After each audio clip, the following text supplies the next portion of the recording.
Hi, everyone. I'm Natalie Gochner. This is Both Sides of the Aisle, and I represent the political center and have on the political right John Dougal. Hey, it's good to be with you, even though we don't have a live audience I know, today. we were spoiled. And on the political left, Shireen Gorbani. Hello. Hey, listeners. Not only the live studio audience, folks, but just continue to appreciate that people are listening, and it's really nice to hear from you every now and then. Amen.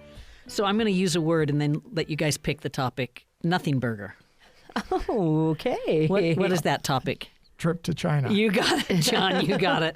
How do you rate what happened? I mean, it turned out to be kind of a non-event, right? It's one of those things where I say you got to do those kind of events, but last week I said I didn't expect much out of it, and I didn't see much coming out. And even though there's some promises to buy beef, to buy beans, and maybe even Boeing airplanes, China always promises more than it actually delivers at the end of the day. Yeah, a lot of status quo. I saw a comedy where it showed one of those Chinese finger pull things, and they said to President Trump, "What'd you get from it?" And he goes, "I got this, little chamber. What do you call those?" Yeah, the Chinese handcuffs. Yeah. Chinese handcuffs where you can't pull out. Your and then they fingers said, get "Well, what stuck did in China there." get?" And they said, "Taiwan." Taiwan, yeah.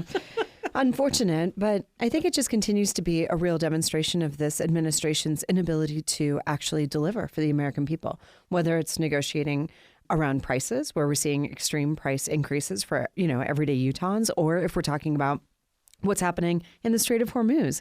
We got nothing. We did get an admission that China says that Iran should not have nuclear weapons.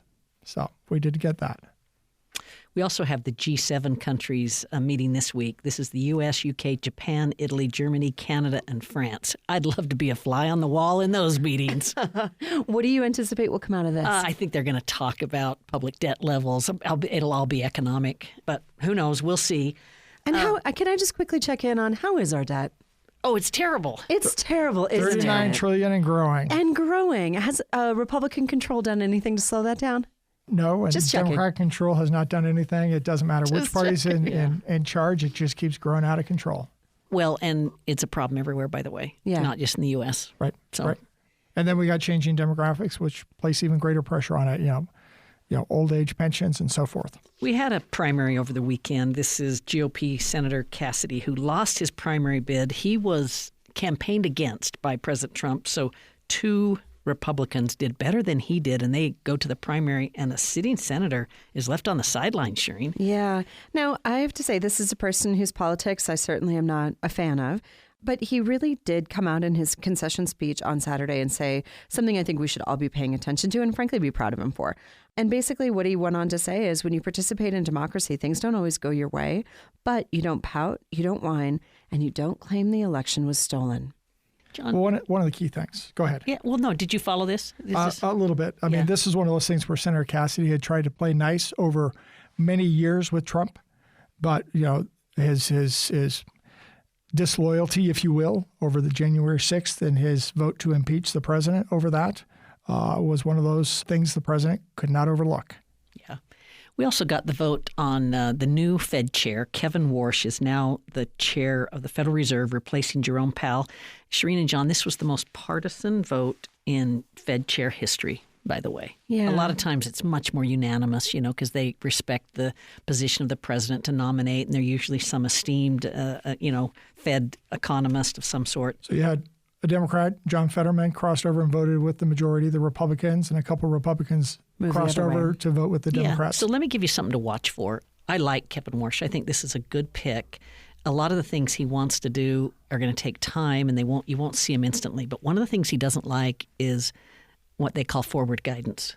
The way the Fed talks so much about what it might do in the future, and in doing so, markets react and it changes things. Some say it's transparency, but Warsh, I think wisely, in my opinion, sees it as a little bit out of balance that the Fed is talking so much. Might be better just to let the numbers speak for themselves. So that's something to, and that's something, by the way, he can control. That's the reason I brought it up is the Fed chair gets to decide when do you have a press conference, gets to be the last editor of what they release. Yeah. So that's going to be the big thing to watch. Well, it'll be interesting. I think this is going to be a difficult time for whoever is in this chair, considering the challenges of our economy, in particular inflation. I'm sure you're tracking a lot of other things related John to and this. Shireen, we saw a 3.8% CPI number in April. 3.8%. Now rounding, that's 4. That's twice the target, which is 2. Yeah.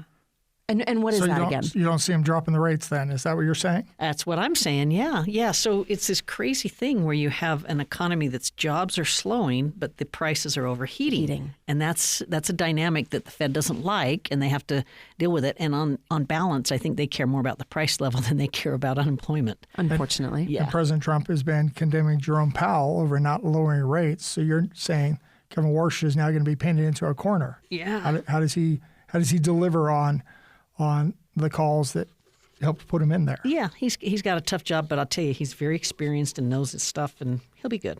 So, hey, do you want to talk any other national global news, or do you want to go into some local? We can go into some local. We got lots of local news, and let's start with something that you brought up, Shireen, Great Salt Lake. Yeah.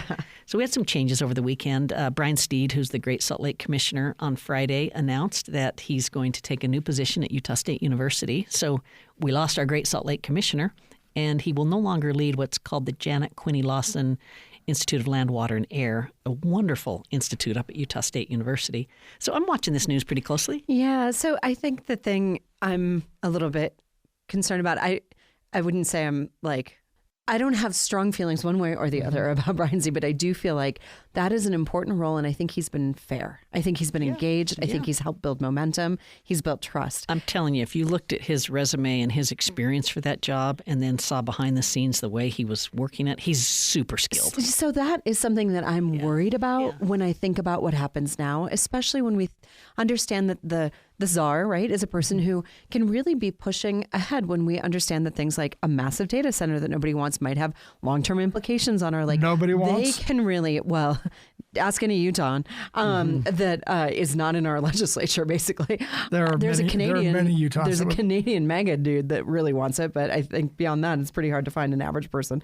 But there's a really important role for that person to play in trying to move forward solutions for Utahns, and I'm worried that we'll have lost momentum. John, would you be the next Great Salt Lake Commissioner? No, That'd be a good job for you? I don't think I'd be a good choice for that, but I do think we have many Utahns that would probably be very well qualified in terms of water issues, in terms of government relations experience that could play a good role. I'm in that there, camp as well. I want to also mention Anna McIntyre is a good friend of mine. She's been the deputy at Land, Water, and Air at Utah State. She's now promoted to the executive director position. She's a terrific talent. That's going to be really good for USU and great for our state. Wonderful. Yeah, so love that.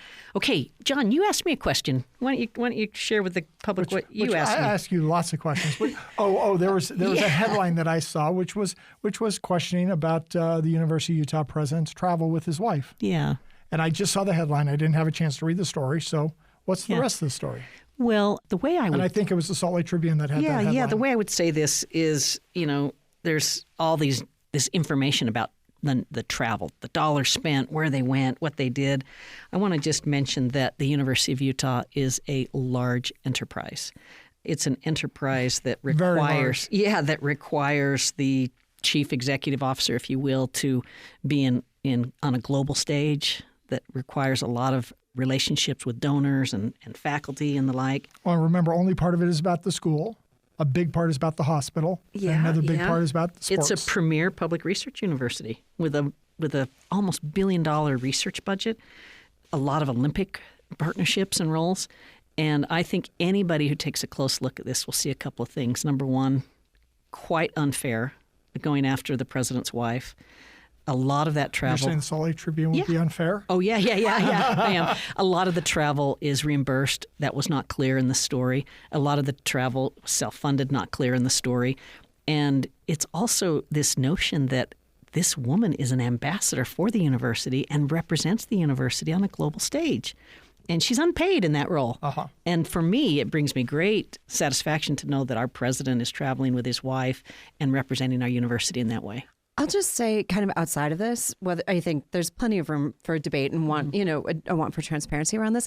It is just actually quite common that CEOs are negotiating partner travel as part of the work that they do, in large part because many of these roles, especially leading a university or leading a large health system, for example, say, often require these kinds of commitments across many time zones, sometimes across countries. And it is this unpaid role for the partners often. So I unfortunately think this is kind of common. I will just also give a shout out. I like the Salt Lake Tribune, and I'm proud to say that it is now paywall free. So you could have clicked through, John, and read that because they have now done enough funding to make sure you can read these articles. Would you agree, though, Shireen, that the central question isn't how much do you travel, where do you travel, how expensive is it, but does that travel serve the mission of the institution and pay dividends to what you're trying to accomplish? And I would say the answer to the second question is a resounding yes. Yes. And the story didn't cover that. Yeah, and I think it's hard sometimes to capture that kind of information, but it's really critical when you think about what these roles demand of people. Yeah, for sure. John, I'll give you the last word. And see, one of the key things, one of my concerns with the news media too often is they've got a headline that wants you to click, that tries to convey a certain narrative without really getting into the nuances that you talked about, Natalie. Yeah. So stay tuned. I think you'll hear some more information that will be helpful. Let's do one last issue before we take a break. I'm not going to do data center, but let's do MIDA. Okay, let's do MIDA. Our President Stuart Adams has been getting some heat about donations that have been made to his campaign or to campaigns that he favors, all related to the Military Installation Development Authority. I know President Adams to be a man of incredible integrity. I think a lot of this is just, in the by and by. I'm not worried about it, but Shireen, you're welcome to disagree. Yeah, okay, I will. I guess I would just say this. What I see here is a fundamental problem with the way that politics runs in our country. I know that it probably sounds radical to say, but since we do not have any public financing of campaigns, people have to go out and raise money. The way that they raise money is through relationships that they build. When you sit on a board like MIDA and there are interests, whether that's in developers or in strategic technologies, whatever it may be, data centers, whatever it may be, you can bet that if you are working at a high level, that those people show up with checks. That is how politics works in this country. Now, the thing that's interesting for me is that Stuart Adams is really in a real challenge. He has two primary challengers who have collected signatures. And I do think Utahns are a little tired of how this works. But are they tired enough to pursue, maybe some different or more fair ways to get people in office? Probably not. Yeah. John, this is the age-old question. Do political contributions influence your decisions? I'm going to say usually they don't. Usually contributions. This is from an elected official. Usually the contributions come. I'm a former. Okay, I'm former too, and usually they do. And the reason they don't is because they're usually after the fact. It's because they're giving contributions to folks that generally back the concepts that they agree with. Yeah. I mean, I was a limited, government low tax guy, so various folks would contribute to my campaign because they favor that. I never had a contribution that was, okay, here's a contribution. We really want you to support this activity. That never happens. So that's actually illegal, but showing up after the fact is part of the agreement. That's how it works. Hey, let's take a short break. That's absolutely not how it works. So if you're living in that arena, there's something very wrong on that side. But I'm going to say President Adams would have gotten these contributions whether or not MIDA even existed. I really find that hard to believe because he didn't have those relationships and they've never shown up for him in the past. Hey, let's take a short break and we'll be right back. Natalie Gochner with Shireen Gorbani and John Tugel. Stay tuned, everyone.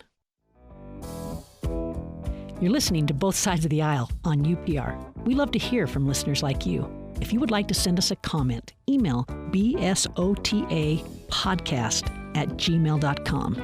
That's bsotapodcast@gmail.com. Thanks for listening.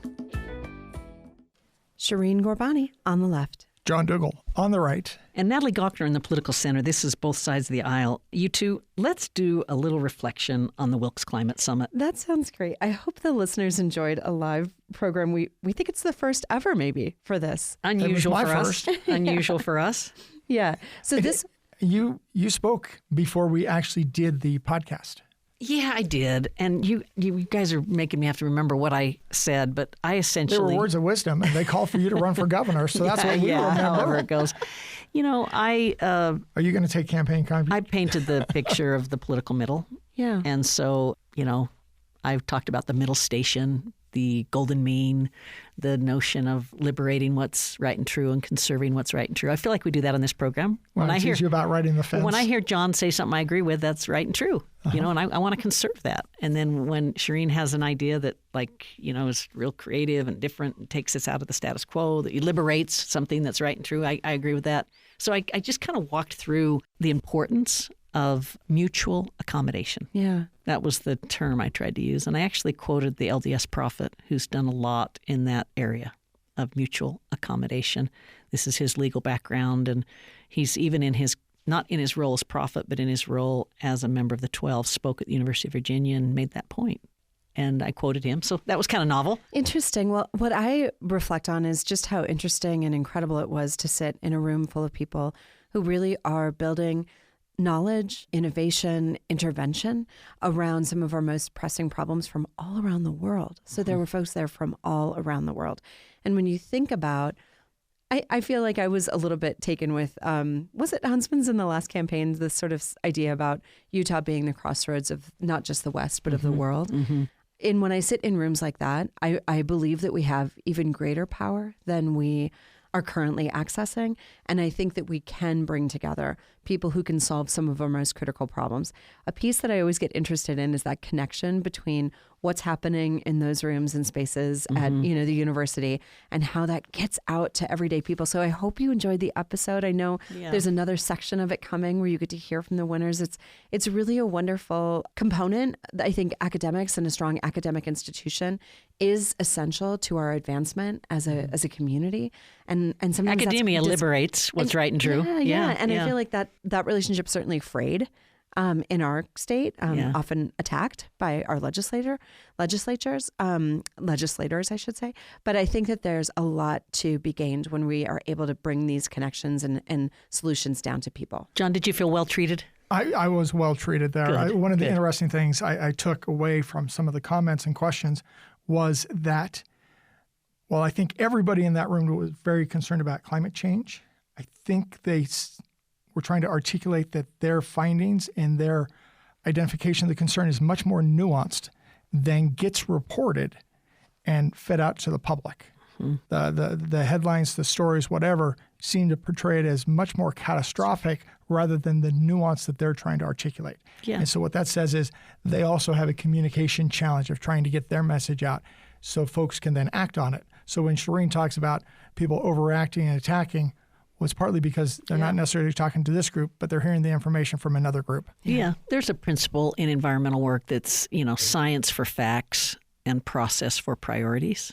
And I think that's a little bit what you were saying there and what some of the faculty were saying there is we go do research and we have all these interesting causal things that we learn or inferences that we can make. But it really takes leadership, process, policymakers to debate. That's where the political middle comes out because you have to look at people who have different life experiences. And they come to different conclusions. So, well, the data center loomed large at this event. Yeah, it did. It also loomed large at Kilby Block Party. Where it got talked about from stage? Tell us more. It turned up on a couple of large performances. So Haley Williams was the second to last closer on Sunday night and had a big display, Kevin O'Leary's face on it, and just said no.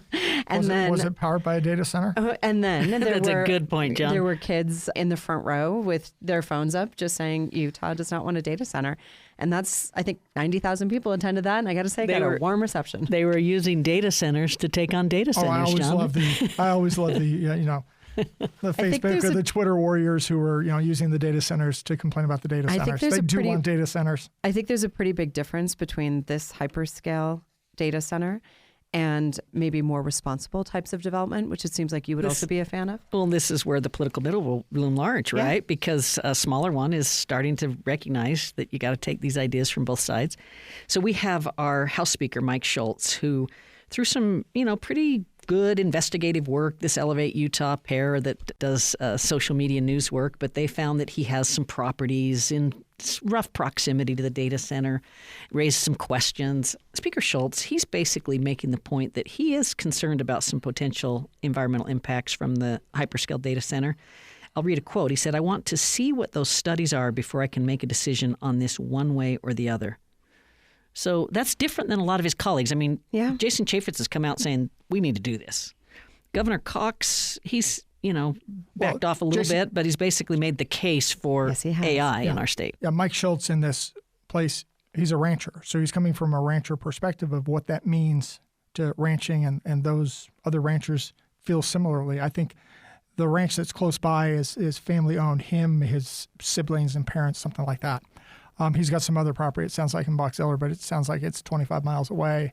There's a certain distance there. But when you look at Jason Chaffetz, reading what Jason put out it sounds like he portrayed that he introduced this deal into Utah, which then makes me wonder if he's getting paid to lobby on behalf of the deal. Interesting. And I don't know that.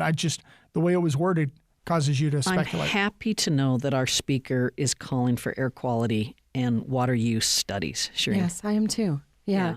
And I have to say, Mike Schultz is a person who has, I think, a really personal and deep, my sense is, I wouldn't say he's fully delivered for the lake, but I think he's genuinely interested and trying to learn to advance solutions for the lake. So it's not a surprise to me that this is happening. Yeah. The other thing Speaker Schultz said is basically he didn't want to put his thumb on the scale one way or the other, just leaving it for the public to weigh in. Pretty different approach than Stuart Adams, sounds like. Interesting. This is going to be, this will play out. We've got a land use referendum being considered, and we're going to hear a lot more about this. But remember, Stuart's on the board, the MITA board. So the MITA board, given the deal, has to make a decision one way or the other.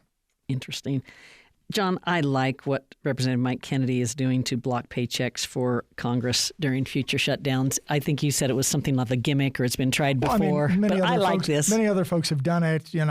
It sounds great. I'm all for the concept. It's just like, can you actually get it passed and actually get it done? And then you get into the nuances of what this means. One of the other challenges is you get some of these folks that have a lot of money and they can go without the paycheck, and others that do not. That do not. All of a sudden, it makes it one more challenge to run for Congress. Yeah, that's true. I just want them to have accountability for their decisions and actions, and we don't have term limits. Fair districts might do that, but we don't have those either. So, you like what Congressman Kennedy's dodoing here, Shane? I do, but I agree with you, John. I think this is something that feels like it's perennial. It comes up all the time, and I haven't really seen any momentum to get it done. But it's a gimmick I love a bit, and it's a bit I support. Yeah.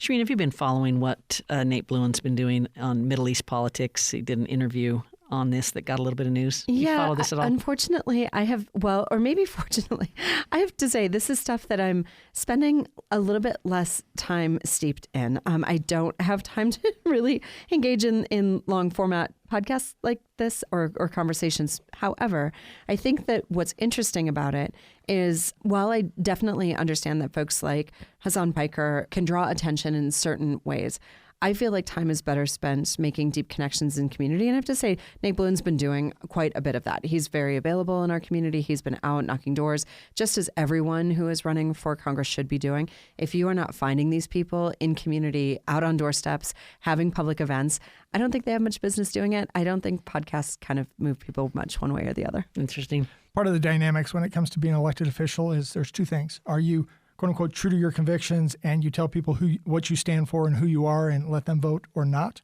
Or do you look to say, here's what the constituency cares about. I'm going to represent the issues that matter to them. Because at the end of the day, part of the thing you're trying to do is build a majority coalition. So what I read Nate Bluen to say is, I want to be on the far extreme fringe and not get much done, but I'll be true to my convictions. And I don't think that's a winning message in Utah. And what is it that you think Piker is fringe on? No, I'm saying be true to your convictions for Nate. And if you look at how he served in the legislature, I think most folks would say he didn't get much done, and he played out there on the fringe. Yeah. Hey, let's do one last issue. Let's go to Cedar City. They got a new announcement, a mine.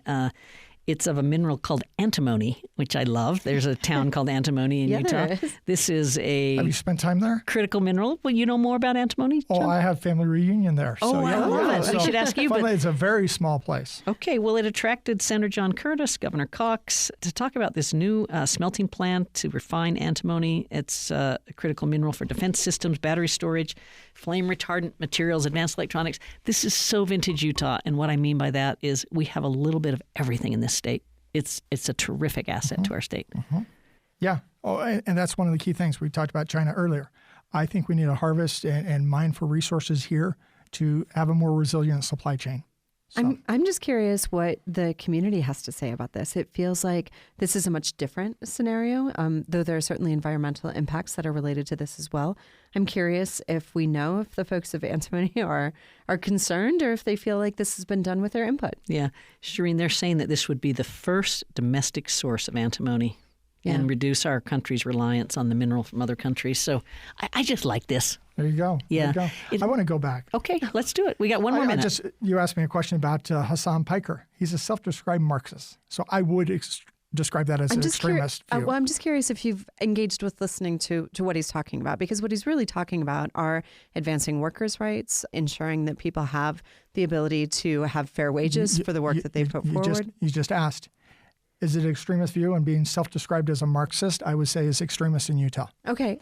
I would actually say we've got a long history of places like Orderville that come from a very shared vision. Pulling the law of consecration on you there, John. That's a voluntary thing versus a forced mandate from government. Sounds like in a future, both sides of the aisle, we got to talk about economic systems. What an idea. Let's do it. Hey, been a great conversation. Natalie Gochner with Shireen Garbani and John Dougal. Our program is produced by Anthony Scoma. Thanks, everybody, for listening.